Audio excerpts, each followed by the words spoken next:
प्रकाश राजभर की 10 उंगलियां घी में है और सिर कढ़ाई में। इस वक्त बीजेपी सबसे ज्यादा किसी को रिझाने में लगी है तो वो है सुहेल देव भारतीय समाज पार्टी के मुखिया ओम प्रकाश राजभर।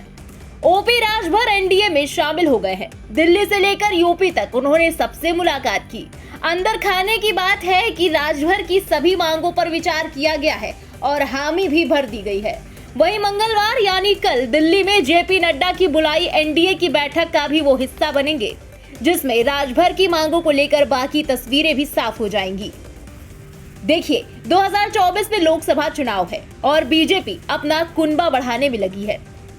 पहले सपा विधायक दारा सिंह चौहान को बीजेपी में शामिल कराया गया। मामले की गंभीरता इससे समझ आती है कि दारा सिंह अपनी विधायकी से इस्तीफा देकर बीजेपी में शामिल हुए और बोले कि घर आकर बड़ा अच्छा लग रहा है। वहीं पिछले साल हुए यूपी विधानसभा चुनाव में समाजवादी पार्टी के अध्यक्ष अखिलेश यादव के साथ मंच पर पानी पीकर बीजेपी और उसके बड़े से लेकर छोटे नेताओं को कोसने वाले ओपी राजभर भी अब एनडीए में शामिल हो गए हैं। पिछले चुनाव में ओपी राजभर ने क्या क्या नहीं बोला। कभी पीएम मोदी को सबसे बड़ा झूठा बोला तो कभी सीएम योगी को उस जगह भेजने की भी बात कही जहां भीख मांगने की ट्रेनिंग दी जाती है। खैर, ये राजनीति है और नफा नुकसान का गुना गणित बिठाकर ही बीजेपी ने ओपी राजभर से फिर रिश्ता जोड़ा है।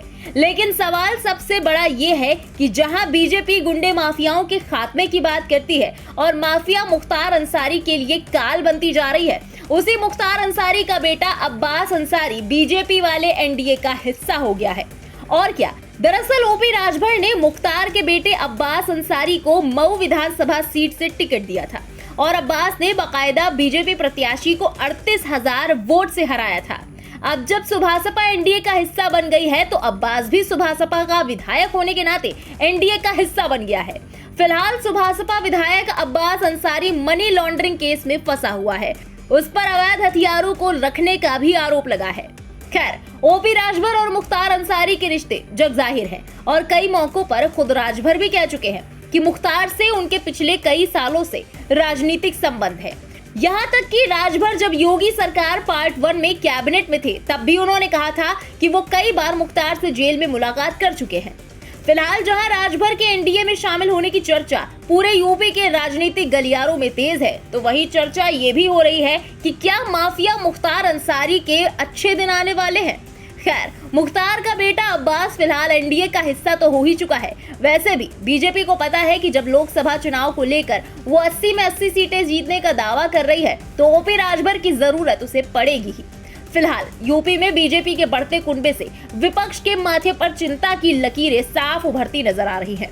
खासतौर से सपा वाले कुछ भी कहें, लेकिन दारा सिंह चौहान का बीजेपी में जाना और फिर ओपी राजभर का एनडीए में शामिल हो जाना सपा और विपक्ष के लिए तगड़ा झटका तो है ही। लेकिन विपक्ष के नुकसान से ज्यादा चर्चे ओपी राजभर के पिछले बयानों और यूपी की राजनीति में बन रही नई तस्वीरों के ज्यादा हैं। आज यूपी की राजनीति के बदलते हालातों पर ये 4 लाइनें बिल्कुल सटीक बैठती हैं। राजनीति की सियासत के कई रंग देखे, रिश्तों पर हावी होते राजनीति के ढंग देखे। राजनीति के खेल में कोई किसी का सगा नहीं, बाप बेटे एक दूसरे की काटते पतंग देखे। बहरहाल इस खबर में अभी के लिए बस इतना ही। आगे और क्या राजनीतिक रंग देखने को मिलता है ये तो आने वाला वक्त ही बताएगा। ब्यूरो रिपोर्ट, इंडिया पब्लिक खबर। इस खबर के बारे में आपका क्या कहना है, कमेंट में अपनी राय जरूर बताएं। देश और दुनिया की बाकी खबरों के लिए सब्सक्राइब करें इंडिया पब्लिक खबर के यूट्यूब चैनल को और बेल आइकन दबाना बिल्कुल ना भूलें।